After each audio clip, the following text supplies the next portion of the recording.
Hello, this is Randall Root, and this video is about working on or completing exercise 6.1. In exercise 6.1, you get down to actually creating the ETL script that you're going to use a little later on in the book. The deal is to just go ahead and create a new query window and decide how you're going to create the script. Now, your goal is to match the transformations that I've included in the Excel spreadsheet. Some of them are relatively simple. For example, I have here that I'm going to take the original order number, which was varchar 20, and cast it to in varchar 50. So if I were to go and look at the script, I would find a spot where, so it's down here ways, I would be doing the casting from the order number into in varchar 50. And also I've changed the name of the column from ordnum to order number, and so I put a column alias. The deal is that I have the various different transformations that I'm trying to perform listed out here, along with the data types and their new names. And so as you're going through and creating this script, you would perform various different programming things, like converting nulls into a particular number that would indicate what their some kind of status of them, or concatenation, and various other aspects such as dropping the foreign key constraints, putting them back on, and clearing out the tables. These are all things that were described in Chapter 6, and again, your goal is to create a script that we can use to perform the ETL process. When you're done, you'll end up with a script file that you can then go ahead and include in your SSIS project that you're going to build in the next chapter.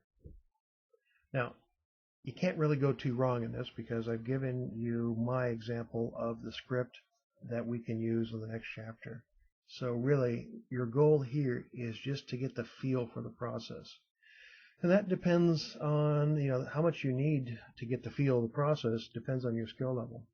If you're very new to SQL, I actually recommend you type out this. If you've been doing SQL for a while, it may be real tedious to type this all out. You may just want to go through and build it by finding a spot here and right-clicking, going through and creating a query designed editor design query. Oops, I'm in the wrong database, so I got the wrong tables. The thing about this is you have to be in a particular database in order for it to work. Let me go to the original database, which was pubs. There we go. And now I can go through and right-click and say Query Designer and see how the tables show up now. I'm trying to pull data, in this case, from authors. So let's see, there it is, right there at the top, of course. And then I could go through and click which columns I want. I want the author ID, I want the first name and last name. Is there anything else I wanted? Let's see. Authors, where are you?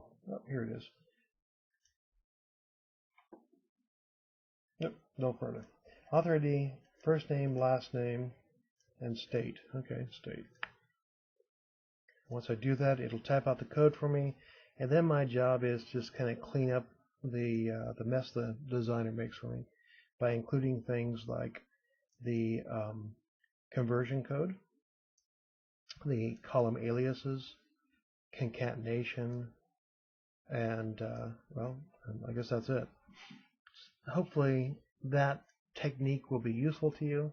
It'll save you a little bit of time, and certainly where we have lots of columns, that does have an impact. So the goal here is for you to create this script like the one I have, the completed version, and in doing so, to learn how to create your own.